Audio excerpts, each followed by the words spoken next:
it was either Doritos or like honey buns. I would have a bowl of cereal every single night before I went to bed. Let me do everything I can to make sure I can do what I can to keep my body and give it the best fighting chance possible. How do I keep it as healthy as possible despite having an autoimmune disorder?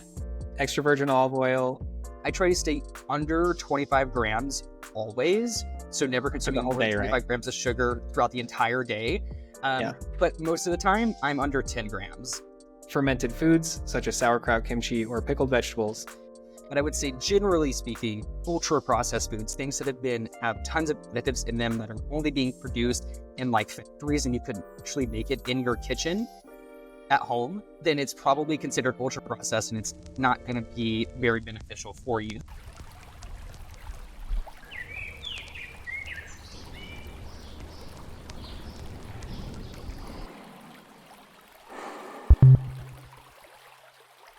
Cold, and I'm in the north of the world. How are you, Gregory?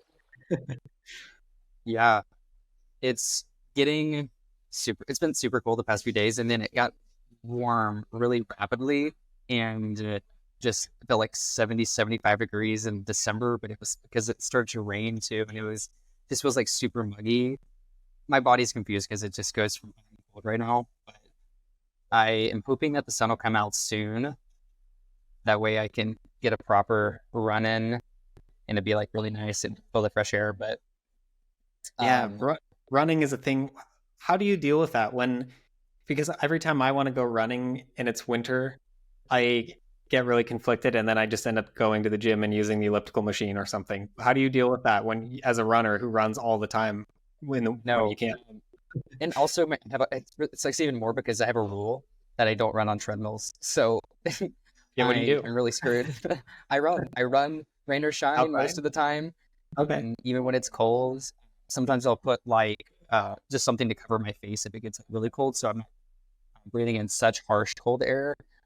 But I haven't ran in like sub-0 degree temperatures before. So I don't know what it would be like to go to the extremes of it, but it's perfectly okay with just putting on some like a nice jacket, nothing too thick because you start to warm up. Obviously, maybe a little bit of a face covering.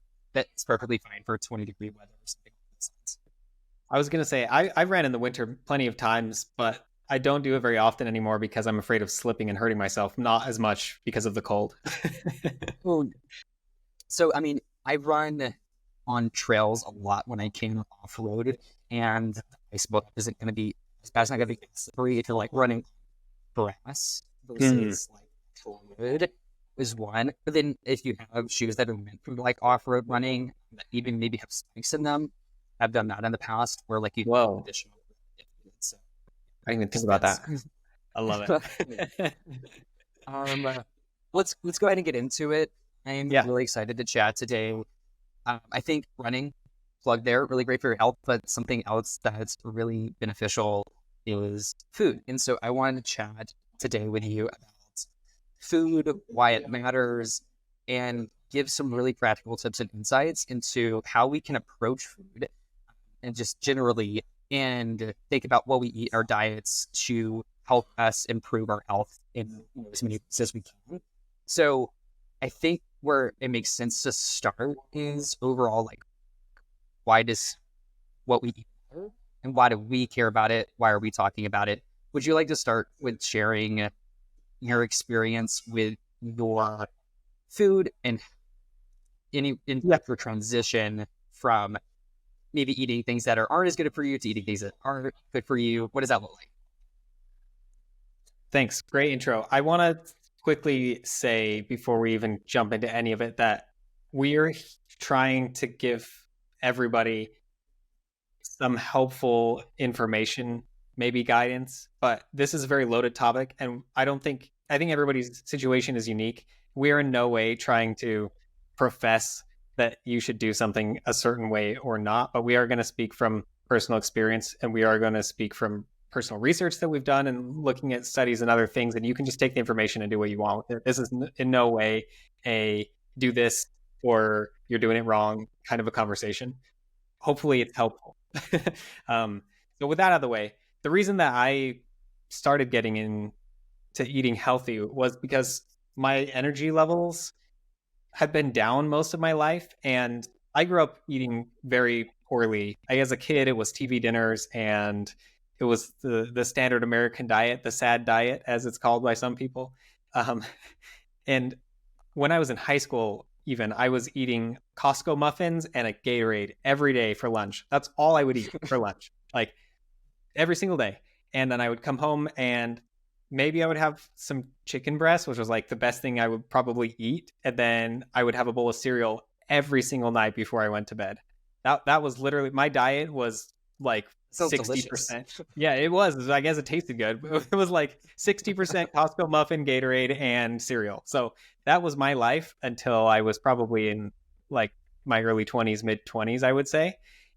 And I felt tired a lot, and I would take naps, and I would wake up and I would just feel drained. I mean, it's really hard to explain what it felt like, but I would miss a lot of that energy. And luckily, I had like so much vigor and passion that I think I just found my way through it. And like I was still playing hardcore and metal drums and like playing in bands and playing shows and touring and stuff. So it wasn't like it stopped me from living a life, but it definitely hindered my life in a way that I didn't understand until I started making the switch. I decided to try being vegetarian probably in my early to mid 20s. And that's when the shift started.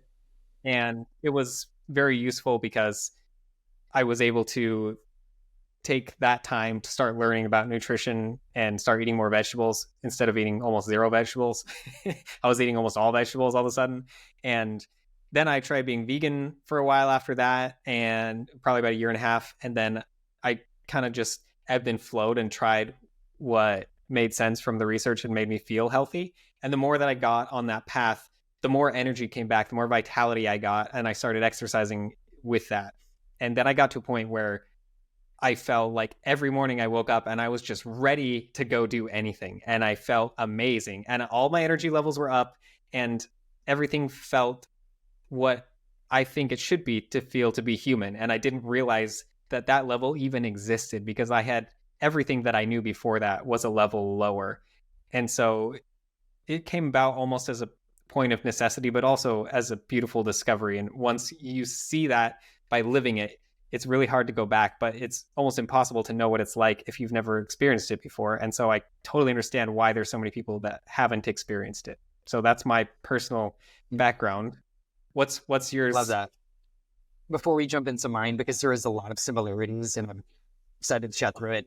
Can you recall the specific that in your mind, you're like, something needs to change and it's likely the food? Like, how did you actually make that switch from I feel bad, I don't have energy, to I should probably change my diet and like maybe go vegetarian, or like it seems like you jumped there. So I'm curious what that inflection really was. I was having a hard time dealing with having like a bad back and sitting too much for work because I was on the computer a lot. And the food really exacerbated that, and it was getting harder for me, I guess, to focus to some level. I'm pretty good at focusing in general, like I can hyper focus, but there was something about the efficiency and the level of energy I had while focusing, and then when I was done working, there was like nothing left some of the time. And I think that was a big cue for me to start thinking about, is there something I'm missing that I could just be putting in my body that would make this work? Because I understood as a biological creature that it's just a breakdown of nutrients. Like there's something that my body needs and I might be missing it. So I started to decide that was something I was going to take seriously, and I was going to experiment with it and just see what happened, because it was an easy enough thing to start slotting things into my diet and try different stuff. And as I kept going, it just made more sense. Like things started having effects. And so for me, that was the difference, was feeling my bodily energy and feeling like I could keep going all day. Even after work, it was like, I never want to stop. Like I'm never ready to go to bed really, because I have that energy level again. And that made it was just a feeling from having the nutrient differences. Yeah. Thank you for sharing that.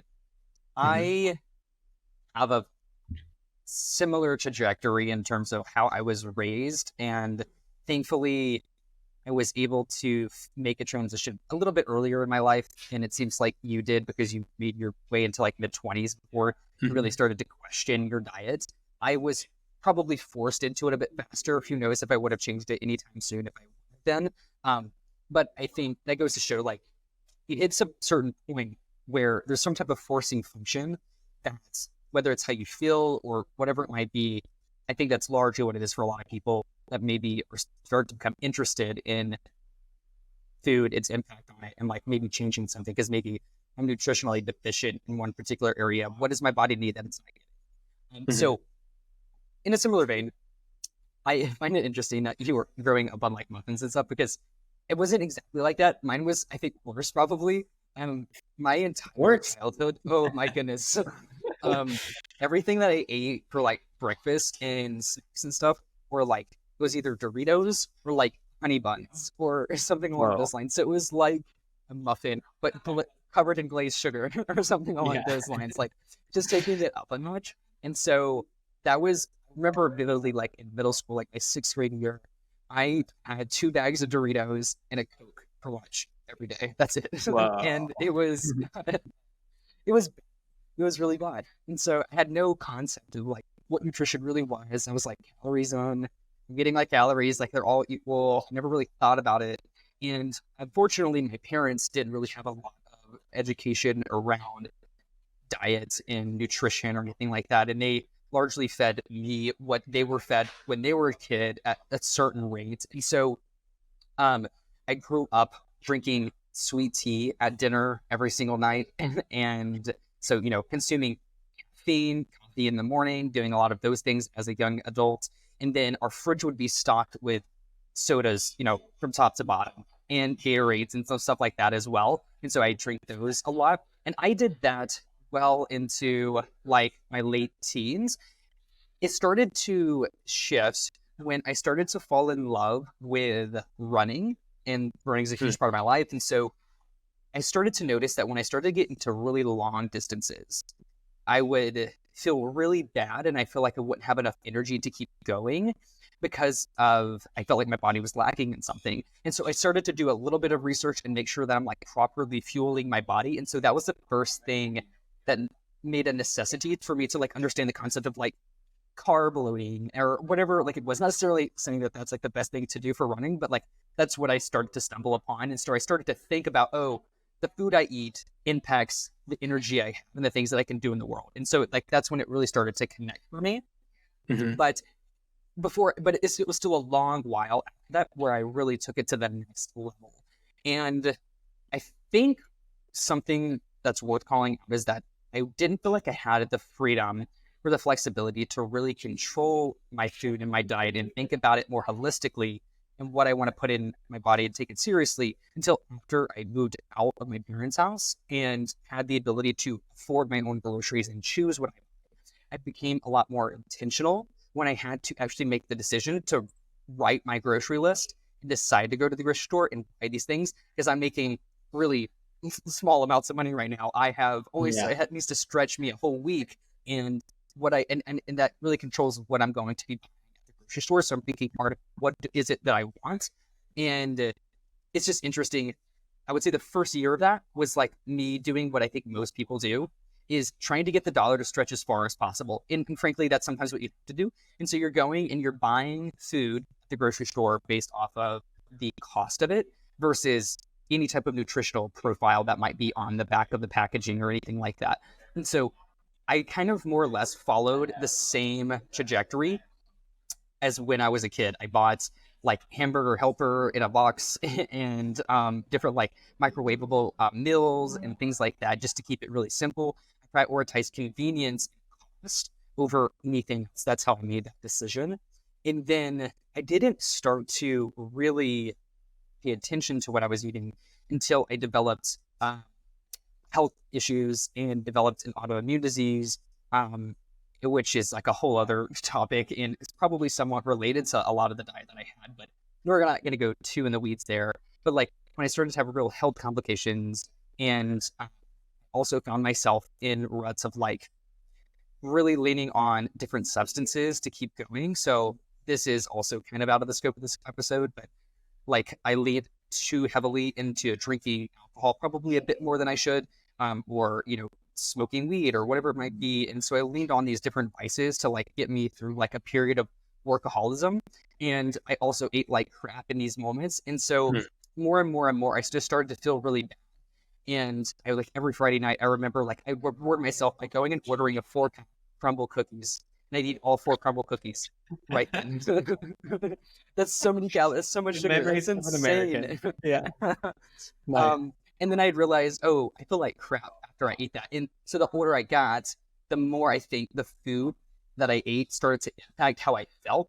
And I just started to go down this vicious cycle of like falling, basically. And like every week I'd feel worse, slightly worse, slightly worse. And I just keep leading it to the same habits. And then it would make me only feel worse even more. And so eventually I also developed an autoimmune disease that was like, okay, there's something really going on. I'm not treating my body right. It doesn't have what it needs. And so there was like proper issues with just like from autoimmune disease perspective and like getting that figured out pharmacologically or like whatever that was.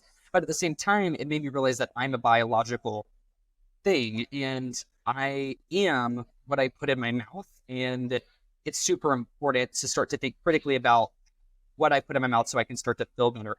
Because I was already sick, I was like, let me do everything I can to make sure I can do what I can to keep my body and give it the best fighting chance possible. How do I keep it as healthy as possible despite having an autoimmune disorder? And so just giving myself the best fighting chance. And so that's when I really started to lean in to nurture my body and make that transition to doing tons and tons of hours of research to figure out like, what should I be eating and why? And that's a huge can of worms and it can be very overwhelming. It took me, like I said, months and months and months, and I think for a few years.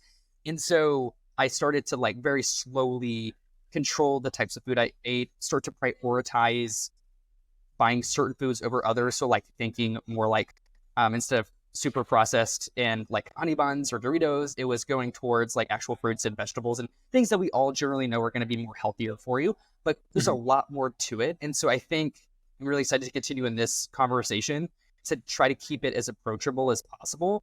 But I think that's basically my story. Do you have any questions there? I think there's a lot of overlap being raised on really bad stuff, the traditional American diet, and then hitting an inflection point of feeling really bad and being like, okay, we need to do something about this and start to look for alternatives. Yeah. Thanks for going through all of that and for sharing that story. I think there's a lot to be said for the cultural significance of feeling comfortable with different social settings and certain types of food. Like if everybody's going out when you're in middle school, of course you're going to go out and go eat at Taco Bell or whatever, like because you want to fit in. Like everything fitting in is prioritized over everything else. And so it is a cultural issue, especially in America, not as much in other places, but especially in America. And I would say that it's not anybody's fault for falling into those cultural norms. You just do what you know. You do what the next person, the person next door does. And so I completely agree with that. Anyway, continue. Sorry. I think that's all I kind of wanted to point out, to make sure that nobody feels bad, even if that's still your norm and your family is used to doing a thing, your friends are used to doing a thing, and you go out with them and you feel good when you're consuming that certain type of food. I don't think that there's anything wrong with you for doing that. There is a better way to do it though. And there is a cultural shift that I think everybody in your group with you could take that would make everybody happier and healthier. So hopefully we can touch on that. And I think we should just jump in now to the next points. Let's get in a little bit to the overview. Just before we go too far, I do want to just bring out a few things. Obviously, food impacts the way we feel. We learn that firsthand, and we start to make corrective action and start to really think about what we're putting in our mouth and what we're filling ourselves with to be able to go do X, Y, Z and feel better. But I think it's also important to call out that food doesn't only impact how you feel physically.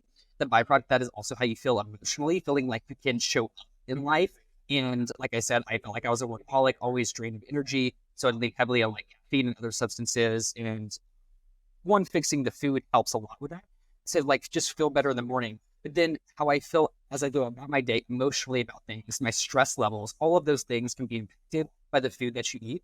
And then another core piece of this is how you look, right? I think everybody cares a little bit about how they look and how they present themselves, even for themselves or for other people, especially if you're like on the dating market, like you want to have really beautiful, clear skin.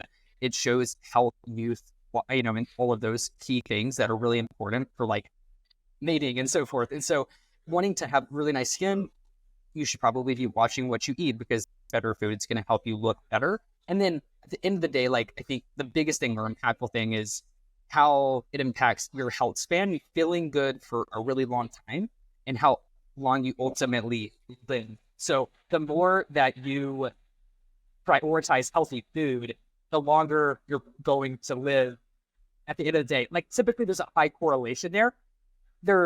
At the end of the day, it's sorry, 1 second. This is super loud. I cannot think. I'm going to jump in for a second and just say, you're making a really great point. And also there's like a hidden layer beneath as well, where you don't actually ever get to see some of the long-term effects of what you're eating, because they are in longevity pathways. In other words, they will make your health better in the long term, but you'll never see the immediate effects tomorrow or the next week, but you'll see them in a year from now. And so even beyond just wanting to look good and feel good in the moment and like have those effects, there is a further layer as well that you won't see for 5 or 10 years, which is also a super important thing to know about when you're making decisions about what to eat. Yes. I want to pause here for maybe 5 minutes and really bring the point home about longevity and why I think it matters in terms of length of time and how eating impacts how you feel a year from now, like you're saying, or 30 years from now, or when you're 70. So when you're 70, at least for me, I would love to be able to, one, have grandkids, to be able to play in the yard with them, to be able to go on a walk or a hike or a number of things. And to be able to do that, is going to require me to be supplied with proper nutrition. And it's going to require me to be healthy at that age. In order to do that, there's a few key components to making that occur. One is exercise. Exercise is extremely important. I would say it's probably slightly more important than food, at least to me. But food is like right there too. Like it's like the second biggest thing that's going to impact how you feel when you're 70. Like if you're, let's say, 20 or 30 today, what you eat between now and then consistently is going to dramatically impact your health state when you are that age and what you're able to do, whether you're not able to go on that hike or play with your kids in the yard or whatever it is that you might want to be able to do when you are getting into the older ages.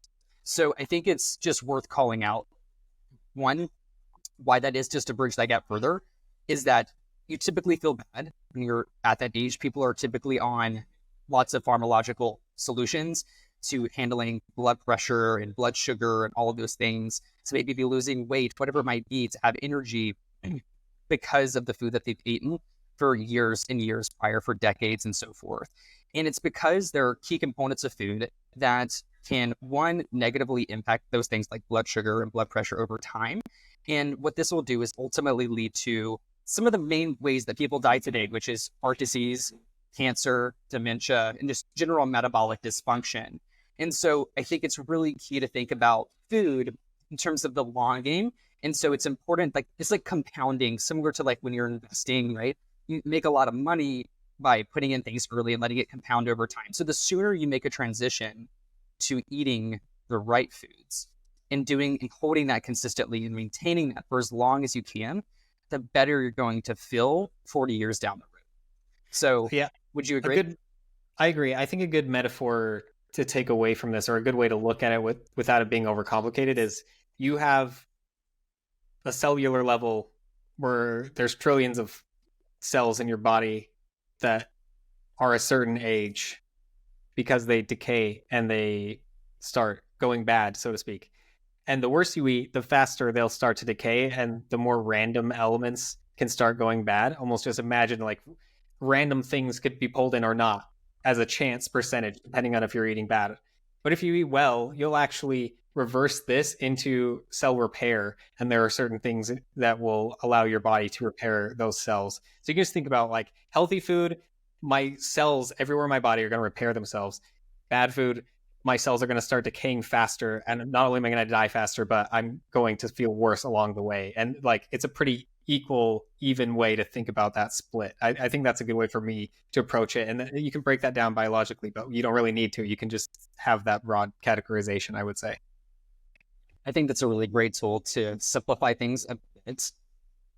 So I think that paints the picture about why food matters, how it impacts your health, why people should care and feel motivated to make a difference in what they eat. Speaking from, first person, firsthand experience, it does make a difference. And so I'm excited to get more into the practical takeaways of the conversation today, to chat a bit about one, like, let's educate people about some of what food really is and like how you can break that down a bit, and certain foods that we would label as bad versus good, to really start to make that shift to make yourself feel better or not. And then just practical ways to like maintain things over the long term. So I don't know if you want to start here. Generally, what do you think is like the major thing people can start with to make a transition from not caring about what they eat or eating bad to being intentional in really starting out with what we would consider a good diet or a good way to go about eating? Mm-hmm. I would say first analyze where you're starting from. When I had started with my issues, I was hovering between 2 and 4% body fat. So I was incredibly thin.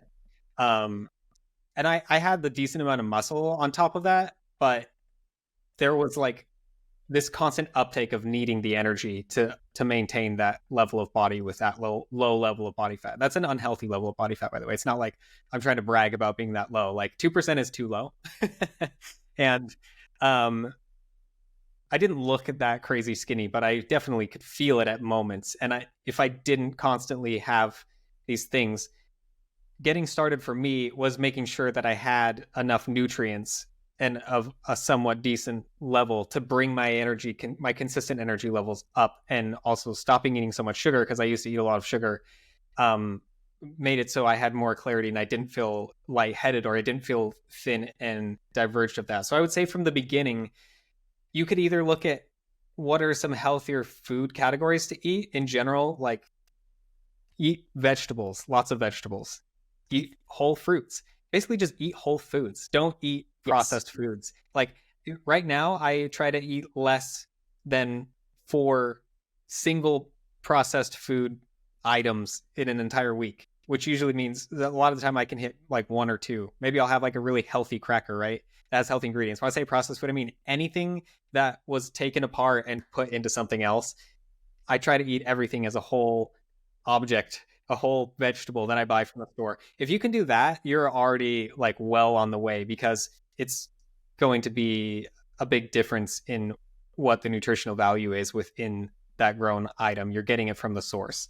So yeah, I would say that's my first thing I would tip. Rather than trying to break down all the categories, just try to eat whole foods. Eat things that don't come in boxes, that are not having multiple ingredients. If there's one thing and there's no ingredient label because it's literally just one ingredient, you're on the right way.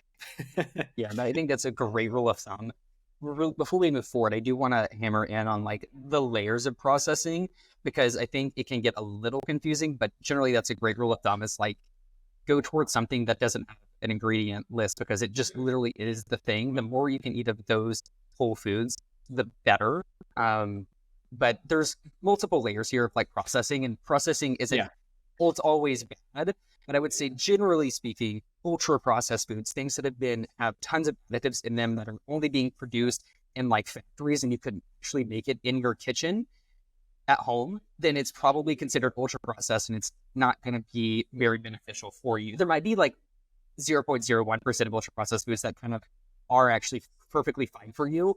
But as a good guiding thumb, like if you can't make it in your house, in your kitchen, with the ingredients that you can buy, whole ingredients that you can buy at the store, then you should probably avoid it, because it's going to be containing things in it that aren't good for you. And a lot of those foods also have lots of sugar added, which also really isn't great for you either. And so to take a step back from ultra processed, there's also just minimally processed things. And so I think this is like a gray area sometimes, but it's typically pretty fine. Like when we talk about processing, going from just standard beef and then grounding it would be a form of processing that beef. right? And so the concept of processing is just metabolizing it or digesting it before it enters your body. Making it easier to consume is like, I think, a great way to think about it. So if you have whole fruits and then you blend them into a smoothie, then you have processed those fruits, and then you're therefore eating processed fruit versus just whole fruit. And there is a true impact to consuming fruit in its whole form when you eat it versus blending it first and then drinking it. It's going to dramatically impact how it enters your body at the speed that it enters your body. And those things are important. And so I think we'll touch on those a little bit later, but just there is a spectrum here to processed foods. Generally speaking, the more processed something is, the more likely it's going to be bad for you. And so just kind of be aware of that spectrum of the food that you're eating. But a good rule of thumb is going back to those whole foods, like you're saying. So just wanted to make sure that I really laid it out. Yeah, I think that's a good way to think about it. The more processed, the more likely it is to be bad for you. There's another really important thing to say, which is if you don't recognize a word or an ingredient, you shouldn't eat it. That's pretty simple. And then what's further, just because something is marketed as healthy and it might look like it's healthy because you recognize the ingredients, also doesn't necessarily mean that it's good for you. Like basically anything that can be ground into a flour might not be good for you, even if it was good to begin with. So that's just something to be aware of, which is why I say in general, try to eat whole foods, and every once in a while eat some slightly processed foods where you recognize all the ingredients on the list. That's okay. Yeah, definitely. One key thing here too, I think is important, is brands are really, really good at making food that isn't healthy for you look healthy based on the packaging. Whether it's like the fonts that they're using, the colors that they're using, certain claims that they're making, which don't actually mean anything at all and they aren't verifiable or certifiable. They're just, whatever those might be, claims on the packaging. If the more that they do that, the more likely it actually really isn't healthy for you. And so it can be very tricky. So like when you're going shopping in the grocery store and buying anything that is processed, to really determine is it healthy or not, I think you really have to know your stuff and know what to be looking for. And so generally speaking, it's just easier to stay away from those things and go to the whole foods that nobody can convince you that something's healthy, because it just is. It just is. The best example, keeping that in mind. For sure. My favorite example of this is natural flavors. Natural flavors is technically a trade secret, which means that it can be anything they want. But you can natural flavors could mean anything. And I mean that literally. So there is no regulation on it. And so because of that, you can never trust anything that has natural flavors as an ingredient, which is so ironic because the word natural would make you think that it's something. Exactly. You think it's, perfectly natural, but you never know. That's a really good call out. That was one that shocked me at the same time. But we'll say when it comes to labels, I would say certified organic is a great one. I think you can pay attention to that and try to choose that when it comes to certain foods. So just keep that in mind. I think that is a certified USDA organic. Yeah. USDA organic. So keep that in mind. I wanted to bridge the gap here between ultra processed foods and where I think, generally speaking, people go wrong with them and why they're really a bad thing for you. Because it's why are we saying that they're bad? I think it comes down to a few things. One is like you don't always know what you're actually putting into your body. There's going to be additives and other things within these foods that probably aren't the best for you, can disrupt your hormones, endocrine systems, things like that. But generally speaking, processed foods have a lot of sugar, and they're very easy to be overeaten. They also typically have a lot of sodium in them, and vast amounts of quantities of salt and sugar aren't great for you. And generally speaking, the average American consumes way, way more than they should. I believe the current statistic for added sugar in the American diet, like the average person is consuming 70 grams of added sugar a day. That is a huge amount for what I would have expected, to be honest. Really. I think that's so super high. Keep in mind, like a general can of, just a single can of Coke is 40 grams. And so that kind of gives you some type of idea of like what we're talking about here. It's probably equivalent to like 20 teaspoons of just pure raw sugar is 7 grams. So keep that in mind. That is Can you what did you just say about a teaspoon of sugar? I just want to make sure we get 20 teaspoons. Okay, 20 teaspoons. I thought you visualize 20 teaspoons in a pile. That's about how much people are consuming a day. Yeah. Okay. Sorry. I thought you said like 2. So I was like, that's not accurate. Sorry. Have to clarify. 20 teaspoons. And so while there is no particular guideline for exactly how much added sugar should be consuming a day, when you think about nutritional labels on the back of packaging, it'll say X% of your daily value, and that's typically out of a 2,000 calorie a day diet. And so, but you don't typically you see the added sugars that are in a product, but you don't see the percentage of, the value. And that's because there is no standard regulation on like how much sugar you should be adding. I think that's a whole other conversation, and there really should be. But generally speaking, from the research I have found, I try to stay under 25 grams always. So never consuming more than 25 grams of sugar throughout the entire day. But most of the time, I'm under 10 grams. So that's actually that's actually the recommendation from the American Heart Association, is to have less than, I think, 24 grams of sugar every day, which is a shocking statistic because almost nobody gets there. I aim to have less than 20 grams a day as well.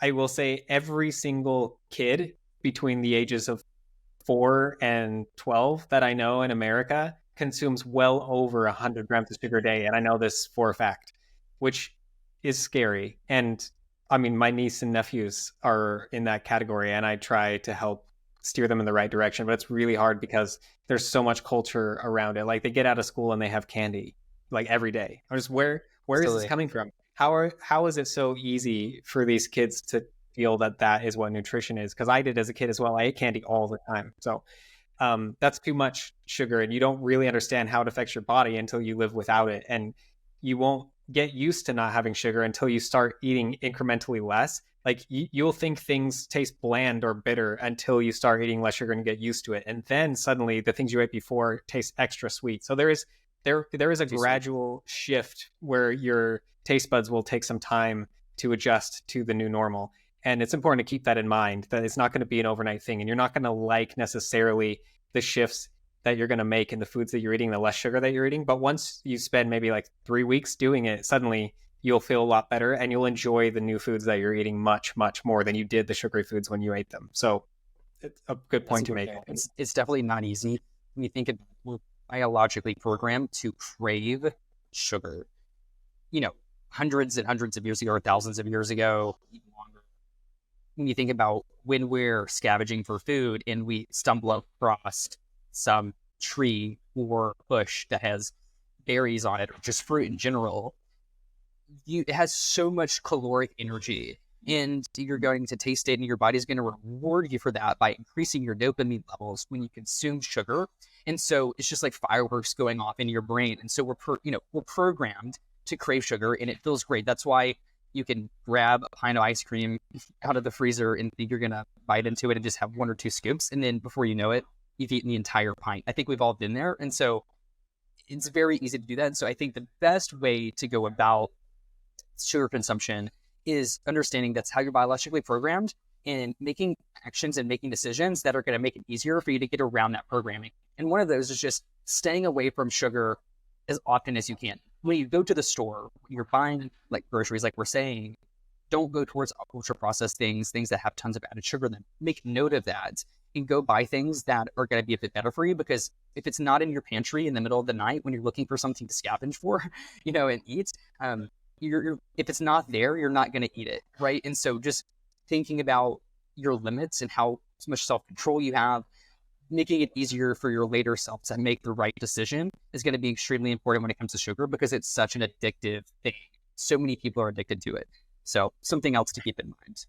That was great. I like those tips. I'll give one more too, which helped me a lot, and helped my mom a lot too, which is I came up with this 3-bite rule, where basically every once in a while, if I want to have something sweet or a treat, rather than eating the whole thing, I'll decide before I go into it, before I even get into any of the idea of eating it, that I'm only going to have 3 bites of it. And this is what they do in a lot of cultures. In French culture, this is why the desserts are so small, because you're supposed to be able to eat them in a couple of bites. Japan does the same thing. They have very small desserts, and you just eat them in a few bites. And so even though it might seem very wasteful, it's actually better overall for everyone's health, I would say. If you're in a situation where the thing already exists and you want to try it, or maybe you just want to be part of the experience with whoever you're with, to have, we're going to talk about this flavor that we want to try in this thing, and that's exciting, and we're going to bond over this. Just take 2 bites or 3 bites and throw the rest away, And I also noticed that it had a really big impact on my niece and nephews as well. Like I'll get a donut and I would just try like 2 bites and then I'll throw the rest away. And they were kind of shocked at first. And I tell them, well, I got to try it. And I enjoyed and got to feel all of the feelings from eating that and like see what the taste was like. But I didn't need to eat the whole thing. And what's further, if you do eat the whole thing, it's been shown in studies that it makes you actually feel worse than if you only have a few bites. They ran this across 1,000 people and saw that's how their brain reacted. So you're actually going to feel better if you only eat a few bites, which is awesome. Yeah, that makes a lot of sense. And it is an important point to make, especially for people who are listening in the US, when society is so geared towards larger portions of anything, not just desserts, particularly desserts. When you at the donut shop, or you're going and ordering dessert off of at a restaurant, or going to an ice cream shop, like typically they'll have different size portions that you can choose from. But even the smallest portion that they offer can, in my opinion, is way too big. And so then you feel like obligated, like I don't want to waste it. And so then so it's important to keep in mind, you can't always control the portions of things that you buy. That's just society really dictates that, because so many people overconsume in America. And so all you can do is just order the smallest size that they offer and not feel too guilty about just throwing the rest away and choosing, your health over feeling contractually obligated for any reason to like finish whatever you bought. So that's important to call out.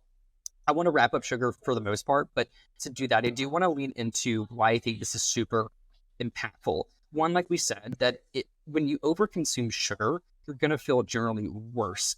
It starts over time to also, it tends to start to create the onset of diabetes, and diabetes is a really, really bad disease to have. And so when you think about, generally speaking, like more Americans today than ever, and it's on the rise, have diabetes and are dying because of metabolic dysfunction. Having diabetes increases your risk of all-cause mortality by, I'm not exactly sure what the figure is. Maybe we can plug it into the show notes or something like that, but it is pretty high.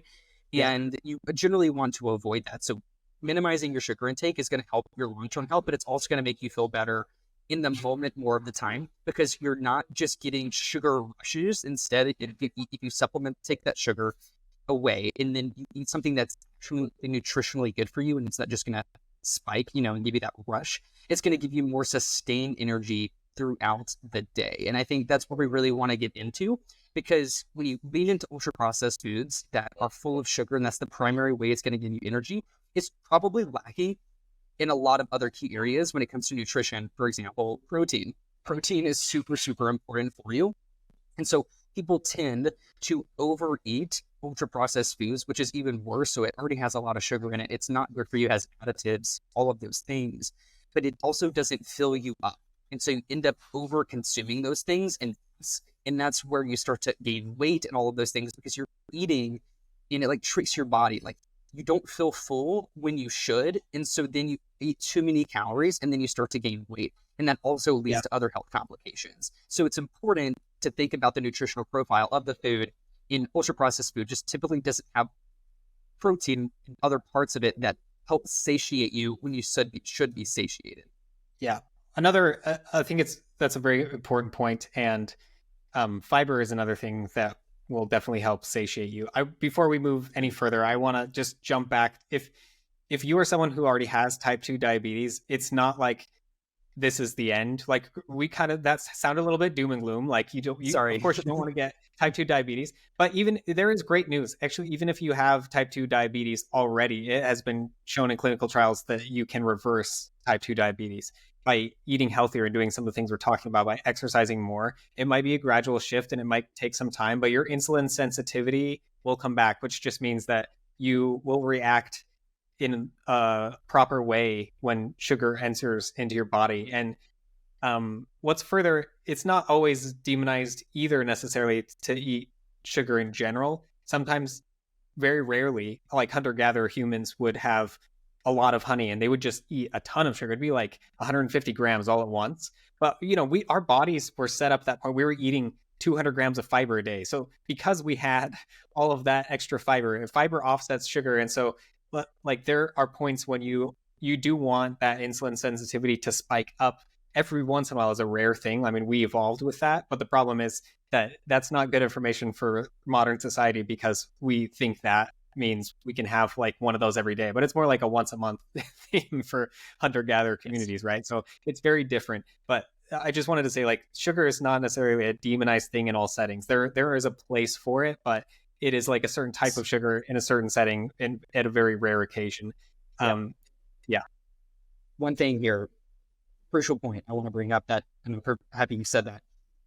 We're talking about added sugar right now is the main thing. So when you think about sugar that is in processed foods and in foods generally, it's coming from sugarcane predominantly, but it's coming from a few other sources. And people are extracting the sugar molecules out of from the fiber of the actual plant, the sugarcane plant. And then they're putting it into other foods without the fiber.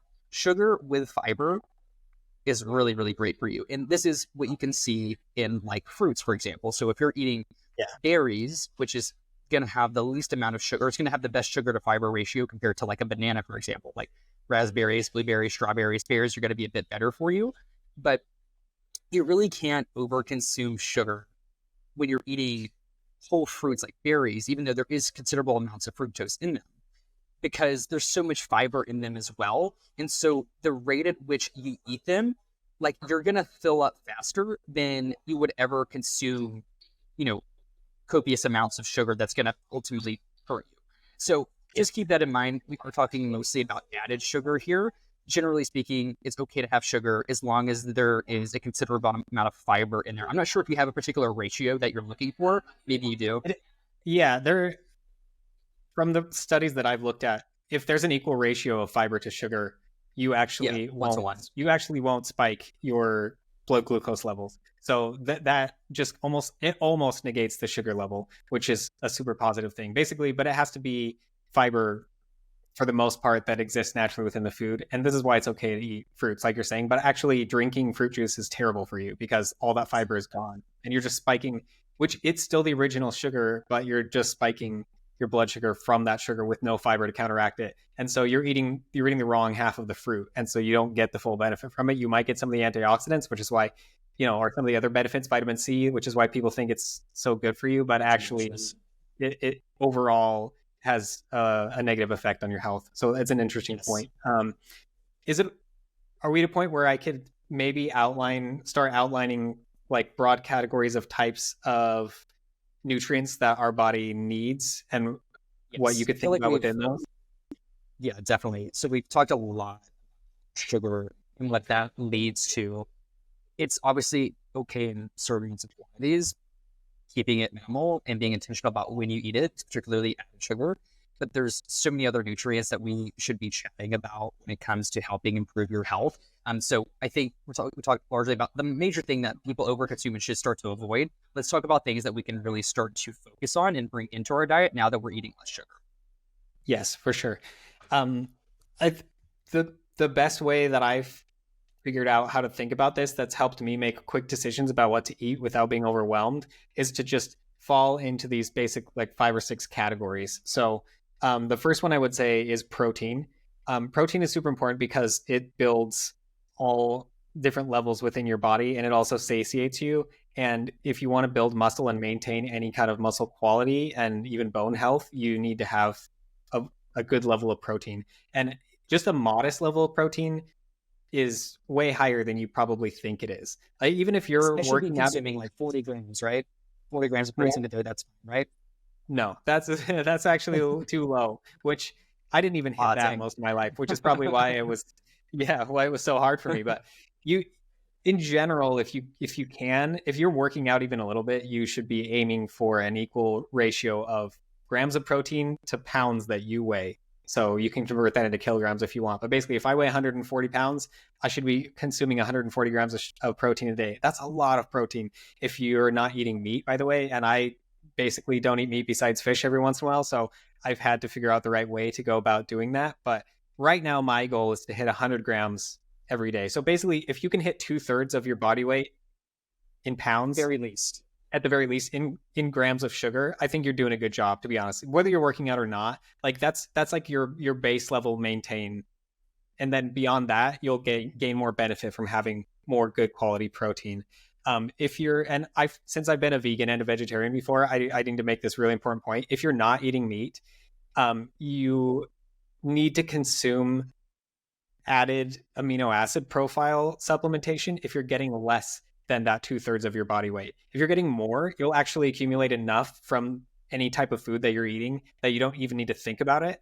But if you're going to eat less protein than 2/3 of your body weight in grams, and you're going to be vegetarian or vegan, then you actually, I mean, maybe if you're vegetarian, you might get away with it from having eggs and a couple other things from having that amino acid profiles. But especially if you're vegan, or if you want to be vegan, this is something to think about. You need to actually supplement amino acid profiling to be healthy. So just something to keep in mind. I know that's like an extra little caveat. Forget about it if you're not vegan or vegetarian. It's like you don't even need to listen. Right. Yeah. I think there is a good point there, though, is that protein is a really large umbrella term for tons of different like actual proteins that you can take on. And we need different types of proteins in various different types of quantities. And so what you're talking about here is that there are particular types of protein in certain foods that you can get while not others. That's therefore you might be okay in certain areas, but you might be like deficient in like tryptophan. Sure. But like, just generally speaking, like, so just keep that in mind that there's lots and lots of different proteins, and you like the essential amino acids that you need to get on a daily basis and so forth. But not really the scope of this conversation, but just keep in mind it is a bit more nuanced than just protein, and that's where you're tying this into, right? Basically, I'm trying to say that to the vegans and some of the vegetarians. Those are the people that need to listen, because you might be missing that point that you need 2 grams of leucine at least per day in order to even grow muscle, period. Your body won't start synthesizing muscle growth without it if you don't have that amino acid profile. If you eat eggs, if you eat meat, you're already going to hit that, like, just because that's part of the profile. So yeah. Anyway, moving past protein. Yeah. Moving past protein, fiber is super important. There have been a lot of studies showing that if you have a high fiber diet, like even higher than your protein, if fiber is the highest thing you're consuming each day, which is what hunter-gatherer communities have, they're all in above the 150 grams of dietary fiber every day. They eat more dietary fiber than protein or any other macronutrient, period. And they have one of the healthiest. What is fiber? Is that what you said? What is fiber? Yeah, that's that's a little bit of a difficult, loaded question to answer. But basically, you could think about it as like it's the nutrient that your microbiome eats. All the little microbes in your gut and all throughout the lining of your intestines, they eat fiber. So they need that in order to stay healthy. And so that fiber helps grow a community that you're existing within your body, which helps your cells and the symbiosis that exists within biology. I'm not personally eating fiber. Like I'm putting it in my mouth, but I'm not digesting. It's not giving me energy like protein would be, for example. Like my body's doing nothing with it. It's for my microbiome, and ultimately it's going to pass right through me, right? At a certain rate. There's different kinds of fiber, and most fiber will pass through you, like you're saying, but there are other types of fiber that your body does utilize in different ways that are not just going to be utilized by the microbiome. But for the most part, I would think about it as fiber. Just think about fiber in general. You can read it as dietary fiber on labels. You want to get a good amount of that. It's suggested that you get, as a man, at least 35 grams per day, and as a woman, at least 27 grams per day. There has been a lot of studies to show that 50 plus grams a day puts you even healthier. And your microbiome utilizes that in such a way that it actually makes you happier. It increases your dopamine baseline, and it makes you feel better because your microbiome is in symbiosis with you. It's another living being inside of you that you need to think about, which is interesting. But fiber also blunts the blood glucose response, which we're talking about. If you start eating more sugar, you can just eat a lot more fiber with some of that sugar if you need to make your lifestyle work, and you'll be healthier. So it satiates you, it's important for your microbiome, and it helps blunt your blood glucose. So those 3 things are why fiber is so important, I would say. Do you want to hop into, I think because we've already just spoken about it a little bit, do you think it makes sense to just chat a little bit more about like the microbiome, what you're even talking about there? Because that's a huge topic, and it's important. Like fiber, it helps with that, but there's also like other things that you can eat, like probiotics and stuff like those throwing those terms out there, like probiotics, prebiotic, and fibers could be part of that. But what is the microbiome generally? Is there anything else we can be doing to support that? Because it seems pretty important. Yeah, this is a very underexposed topic, I would say, within nutritional circles. There's so much focus on different types of food, but not as much focus on the impacts that those food have on your microbiome. The reason why your microbiome is so important is because there's been a lot of very new research that has been showing the connection between your mind and your microbiome. They found that when you put food in your mouth, your microbiome reads that through sensors in your mouth, and then it sends a signal up to your brain to start releasing different compounds into your bloodstream before the food hits your stomach. So there's definitely a relationship going on. And what's further, it affects your mood in many, many ways. So I think it's the most important thing to think about because of the effects it has on your mood and your well-being and even your energy levels.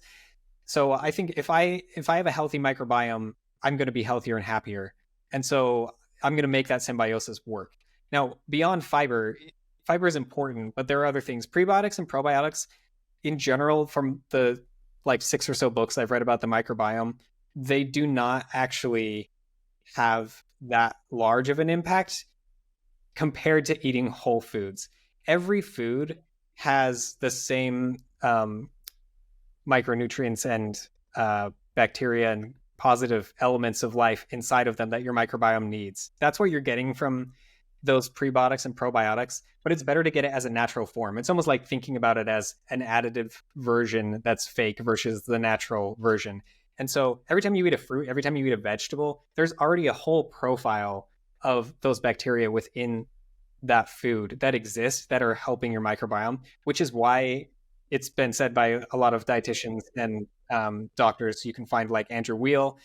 He states that you should eat at least 30 to 34 different grown foods every day. And that could be anything from a fruit, a vegetable, a nut, basically anything that's a unique fruit or vegetable, because it has a different profile of bacteria that are healthy for your microbiome within it.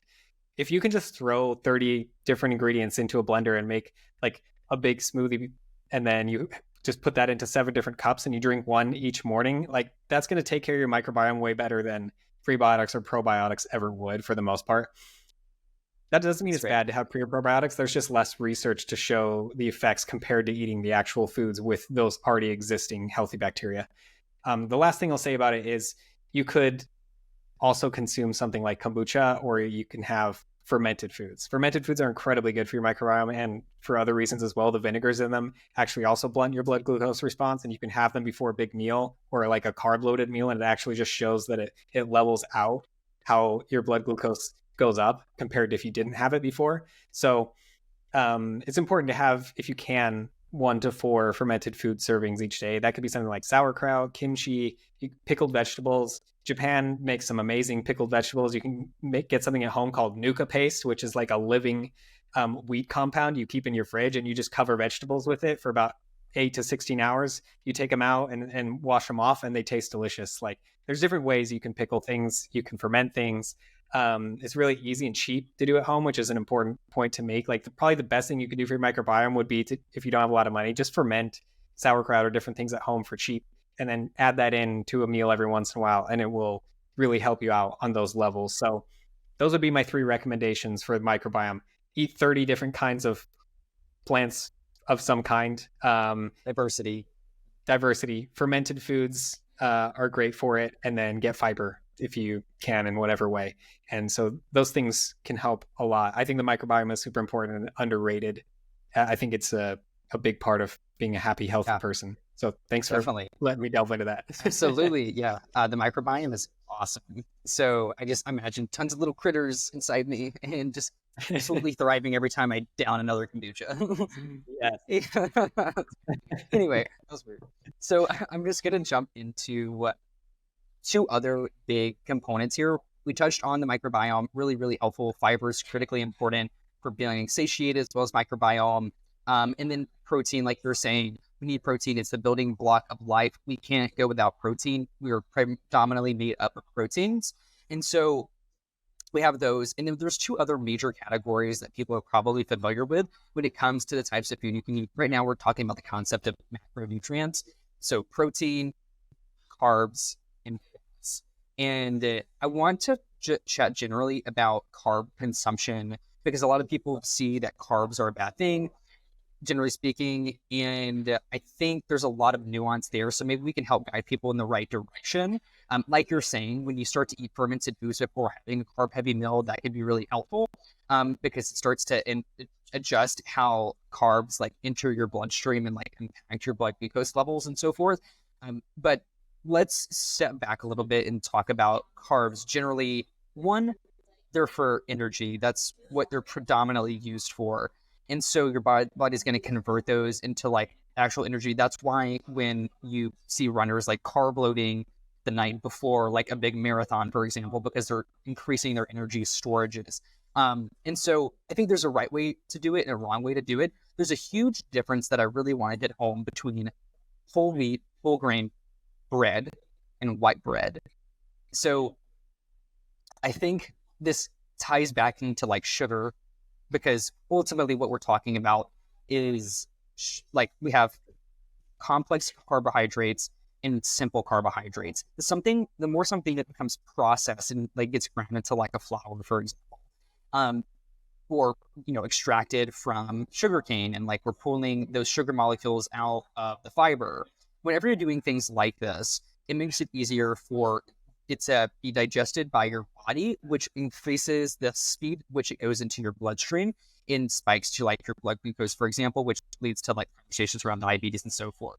The real point I'm trying to make here is that you have white bread, which is extremely similar in its impact on your system as candy. I mean, it's not exactly the same, but like it's much closer to how candy impacts you than people probably realize. And so it's really important to understand the carbs that you're eating and where they're coming from. Are you eating, when it comes to things like pasta, are you eating full wheat pasta? Are you eating, just really processed flour and just like so forth? And so it's important to pay attention to the types of carbs you're eating so you can get energy, but lean more into the complex carbohydrates that come with less processing, such as whole wheat sources. So what that does is when you do eat it, it's not going through your system so rapidly, and it's not going to give you just like rush of energy.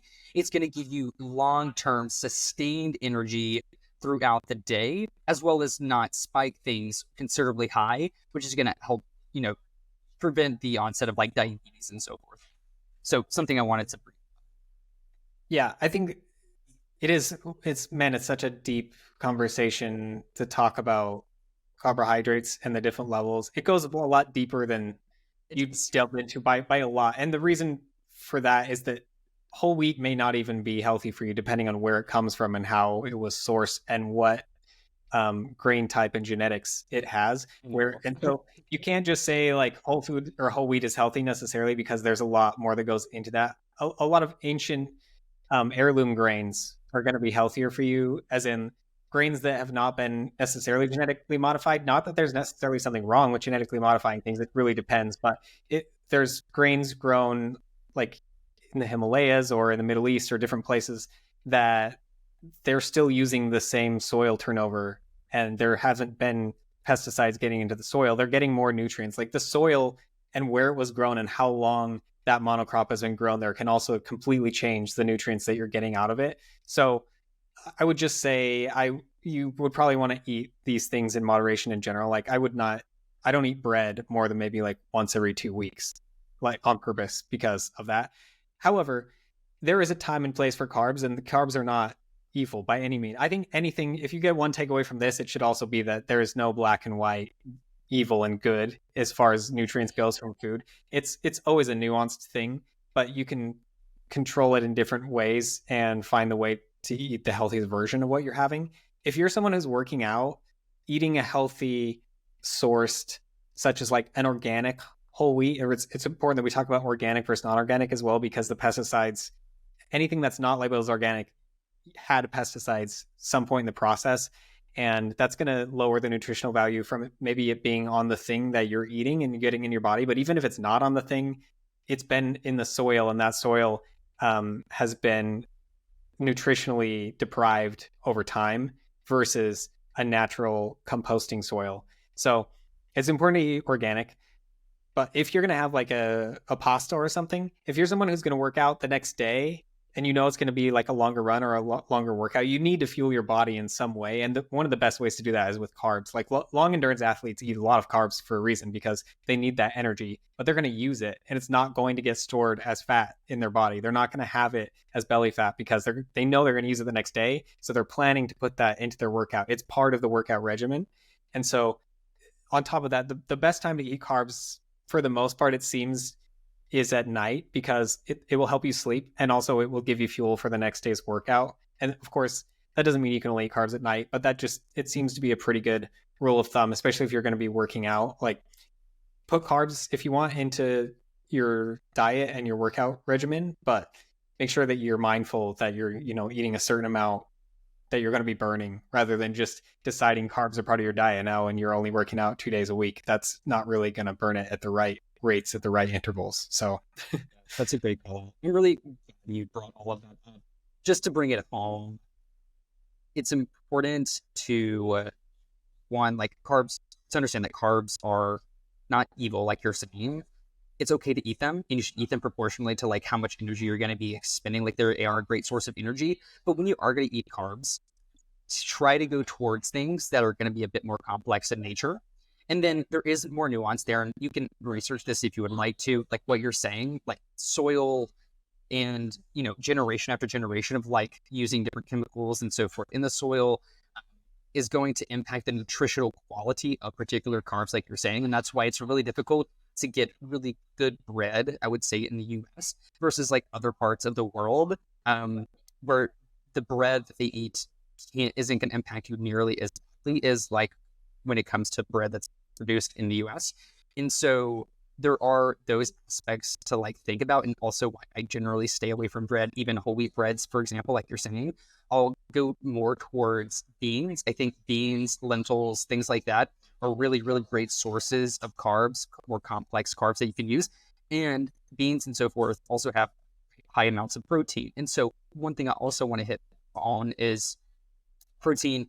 If you're really getting enough protein, which you need to get a lot of protein, and you're filling up on protein, carbs are important for energy, especially if you're eating things that have protein and carbs in them, and you're making sure you get enough protein, you're going to feel pretty full.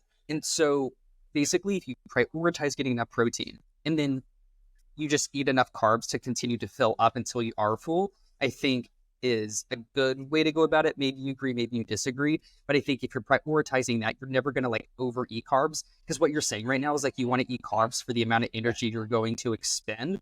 But like generally speaking, a lot of people aren't going and running a marathon tomorrow. And so on a day-to-day basis, it makes sense to prioritize protein intake.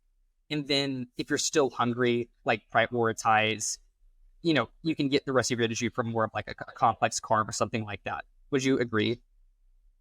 Yeah, it might depend on where you're starting from and where your body weight is, your BMI, and different things. But I would agree in general. I would say two things really quick.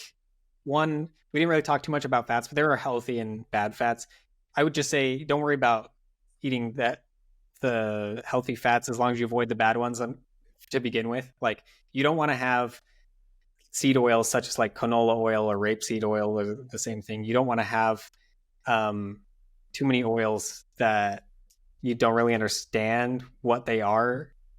You want to understand things as like an extra virgin or a pure version coming from a nut or a seed, or olive oil, for example, with monounsaturated or polyunsaturated fats as a main compound of what they are.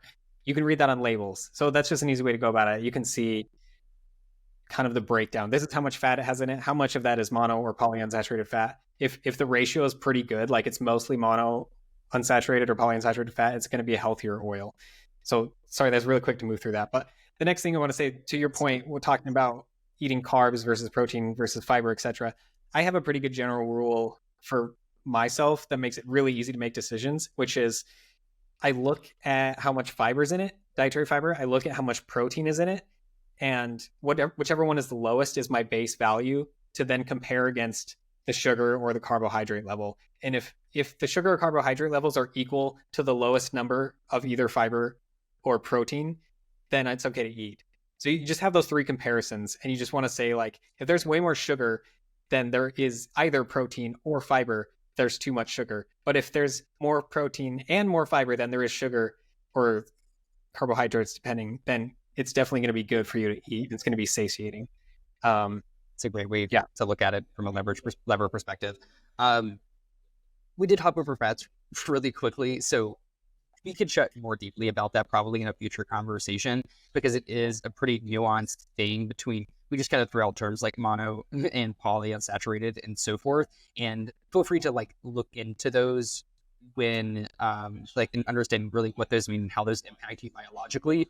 But like you said, most packaging, well, I would say some packaging has that split out where it'll have fats and then it'll break it down between mono and poly, and, you know, saturated versus unsaturated and so forth. So look at that. I would say, generally speaking, that lean into the monounsaturated fats as often as you can versus any other form of fat. If you don't know anything else, like, that's what the science is saying. From all the studies I've done, and it continues to become more inclusive in that way. But there is a little bit of nuance there, so feel free to do additional research. Fat isn't necessarily bad for you. Fat doesn't necessarily make you fat. It's not, I feel like that's like a really cool thing that we can dispel. It's actually really good for you, within moderation, of course. Like, make sure that you're getting the right amounts of protein and so forth first, and fiber and so forth, and then make sure you're getting a decent amount of healthy fats every single day.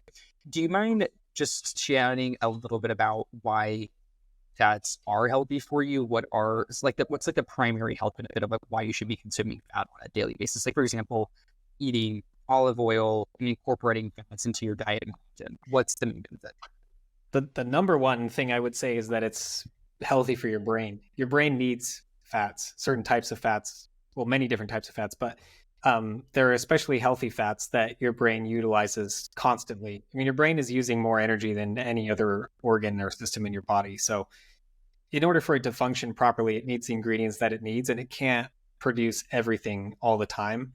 Which is another reason we didn't talk about omega-3s, fatty acids, but basically you need omega-3, EPA, and some DHA in your diet for your brain. And this not only helps you function and your brain to work faster and more consistently, but it also improves your mood and makes you feel better in general. So that if there's a top level takeaway, it would be that you need healthy fats for your brain. Okay, perfect. That's what I would say. That would be the takeaway. Yeah. Awesome. So it seems like we've covered the major categories here. We've covered our macronutrients, protein, carbs, fats. We've talked about our microbiome, how to support that through fermented foods, as well as through fiber and the importance of those. We've chatted about, you know, sugars and so forth. Is there anything we're missing when it comes to the general, like, overarching categories of what we should be putting in our bodies? Yeah. Are you okay if I like quick run through all what I think are some of the healthiest foods you could eat every single day? I'll just list them really fast. Yes, we'll list them and we'll drop them into the description for you to like. We're not going to chat deeply about any of these, so feel free to research them as much as you want. These are just what we've uncovered, so feel free to list them away. Yeah. So these are things that I try to eat every single day: green tea or matcha, broccoli and cauliflower, wild blueberries, strawberries, spinach and cruciferous vegetables, nuts with a focus on walnuts for the omegas, ancient grains or steel-cut oats, shiitake and lion's mane mushrooms, chia seeds and flax seeds, spring mix or salad mix, broccoli sprouts or some other kind of sprout, extra virgin olive oil. I have coffee, but there are other teas you could have instead, such as yerba mate, sweet potatoes, fermented foods such as sauerkraut, kimchi, or pickled vegetables, olives, and kiwis. Those are all very incredibly healthy foods that are good for your body and your brain. Well said. Thank you for running through that. The one thing I want to chat about before we wrap it up generally is really hammering in on the concept of micronutrients. And a lot of what you laid out there helps provide that when it comes to like eating broccoli, vegetables, fruits, all these things, tons of vitamins and minerals. You need those on a daily basis. just like you need your macronutrients, like you need your proteins and to an extent carbs and fats. And so what I want to stress here is that it's okay to leverage supplementation or multivitamins and things like that if you need to reach your micronutrient levels and make sure that you're giving your body everything that it needs on a daily basis. If you can't get everything from the foods that you eat, generally speaking, you're going to want to eat tons of diverse vegetables and fruits in your diet on a weekly basis. But multivitamins, I personally take AG1 or Athletic Greens every single day, which is a great multivitamin. I think it can be quite expensive. So there are other alternatives, but like a greens powder, you want to make sure that it's like truly sourced correctly and that, it has everything in it that it says it is. And sometimes it gets a little bit tricky because those aren't regulated in the same ways like other foods are. So make sure you're getting it from the right source, but it's okay to lean into those to make sure that you're getting all the proper nutrients on a daily basis. So I just wanted to bring that point home. Lean into real food when you can, but if you can't get everything there, it's important to do it through supplementation.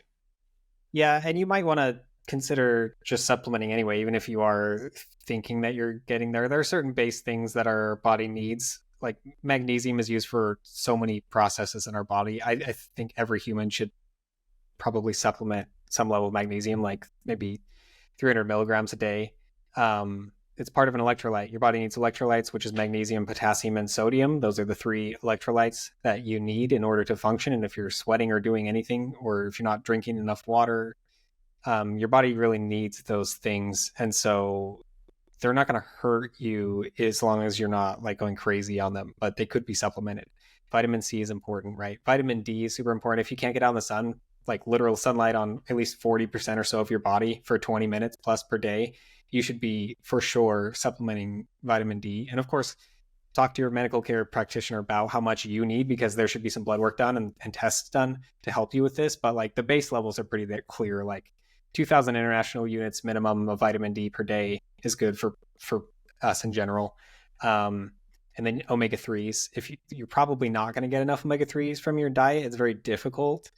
So I would say everyone should consider taking omega-3s. If you can get a gram or more of EPA, omega-3 every single day, it'll be beneficial for you. And there's not really any downside to it as long as you're getting a good source that doesn't have mercury in it, which you can usually read about on the labels. So accumulation is real. So keep that in mind. Okay. I think we're approaching the end. What I would like to do in the last bit here is just give some practical tips for how to approach this. I feel like we've covered a lot of information and we've really only scratched the surface, chatting about like why eating food is important to some of the major components and categories of food. But what can somebody that's listening just take away from this to start to explore this world more broadly? I think we're going to have deeper conversations about several of these topics moving forward because there's so much nuance in all of these categories, so bear that in mind. But the studies are changing, to be clear as well. Like, yeah, this might not be we're constantly learning more. Exactly. So it's super important to call out. So thank you for sharing that. But I just want to bring in some practical tips, takeaways for people.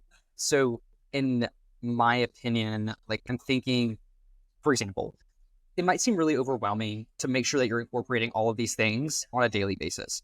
Multivitamins and things can help, but when you think about the food that you eat, most of the time, it's going to come from maybe 4 or 5 meals. You're cooking this more or less the same thing. You're buying the same foods over and over again at the grocery store. So it's just about making this correction one time where you're choosing the types of foods that you want to eat, the types of meals that you're wanting to cook at home, and getting really good at cooking those things. It's not going to be so overwhelming all the time. Just get it right. Get your grocery list right once. And of course, you can totally tweak it over time and make small changes, but just do the hard work once. Find the meals that you want to cook, 5 days a week for the foreseeable future, and just really lean into those. And then it becomes secondhand nature. So I think that's a practical type of way that you can do the research first, then scale it out, and it becomes a lot less intimidating when you look at it in that way. Yeah, that's a good way to look at it. I would also say start buying as many spices as you can, because spices are incredibly good for you. The more spices that you can incorporate into your meals and the diversity of food, the better. So Start small, like you're saying, like maybe plan out some things here or there, but be adventurous in what you decide to try to make and get some different spices and figure out different ways to use them. That helped me a lot when I started learning how to cook, was having those on hand and then trying to figure out how to incorporate them into different meals was useful. And like I said, herbs and spices, the more you can implement them, they're super healthy for you. So that's a good place to start for sure. It makes it easier too. The one thing I really want to dispel right now is healthy food tastes bad. So not right. I would say some of the best meals I've ever had are also the healthiest meals that I've ever had. It can be a very fun game to play and make it almost like a challenge to figure out how can you make a really tasty meal that's also as healthy as possible and try to make those meet. I would say using different herbs and spices, especially from like your own herb garden, would be really cool as well. To be able to incorporate those into dishes more often and play around with different flavor profiles, you'd be surprised at the things that you can make that are also really, really great for you. So, yeah, that's true. Anything else you want to add, or do you just want to jump into like last minute takeaways? Our fun last minute takeaway. Let's do our last minute takeaways. This is this is a fun one. I think the most important thing for me is to remember that you are on this path by yourself to some degree. And so you're not going to be popular with your choices most likely as you're starting to take this path to health. And it's important to remember that and to try to adjust as you can, but to stick true to the fact that you want to do it and nobody else needs to dictate what you can and can't eat or make you feel bad about it. So just decide if you want to do it and try it and go for it. Don't let anybody else tell you that you shouldn't or should be eating a certain way if you want to improve your health. Right. Yeah. Especially when everybody else in your family, if you're not buying the groceries at home and you're like younger, that can be really difficult to figure out how to make that happen. If all your friends are wanting to go out on a Friday night and go to McDonald's at midnight after doing something, and you don't want to eat those things, that can be really difficult in moments. So you have to be somewhat convicted and think hard about why you're doing it in the first place. And I think that's why motivation matters. It's not about just doing some diet to look good for superficial reasons or whatever. It's about understanding that it's ultimately what's best for you from your health perspective. And it's a lifestyle shift. It's like you're changing the way you do. You're reframing how you approach food, why it matters, all of those things. It comes from a very different perspective. It comes from a place of love for yourself, ultimately, I would say. So I think that can be very helpful to keep in mind with your point. Definitely. Cultivate some friend groups who will also want to be doing the same thing, which is why. Exactly. Boom. Gregory, fist bump. There we go. Yes. And hopefully, like when you bring your, especially if you're like I imagine a kid going to school right now, or maybe you're a little bit older and you're at the office and you bring in your lunch every day, and you go from bringing in something that's really unhealthy to something that's really healthy, and everybody's at the lunch table eating together, and you're eating something like that, like maybe people are going to be interested in it, and maybe they're going to feel more empowered to bring something that's a bit healthier as well. You can be that change that you want to see. But a lot of the times, leading into people that are already adopting that mindset can also be really helpful for encouraging you and keeping that up. For me, I really want to drive the point home that it's about consistency. We can chat all day about different types of foods that are really helpful for us.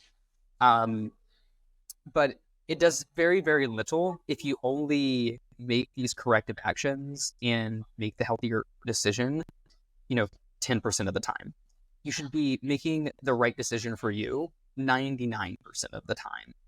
At the same time, it's important to live life's quote unquote, and I'll be willing to splurge a little bit and dive into the realms of like pleasure at a certain rate. Like it's okay to eat some types of treats, but all things in moderation, right? So keep that in mind. At the end of the day, it's going to be worth it. You're going to feel better. You're going to look better. You're going to live longer.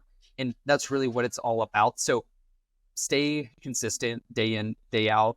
Make the choice that's ultimately going to be better for you in the long term. Keeping the other things that I just covered in mind, all the benefits of it is what's going to make that easier.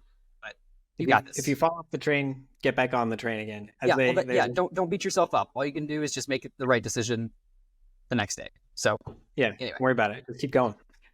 You got this. Yep. Anyway, cool. That's it Thanks for me. Yeah, thank you so much, Jordan. Thanks everybody for listening. Have a good one. Yeah.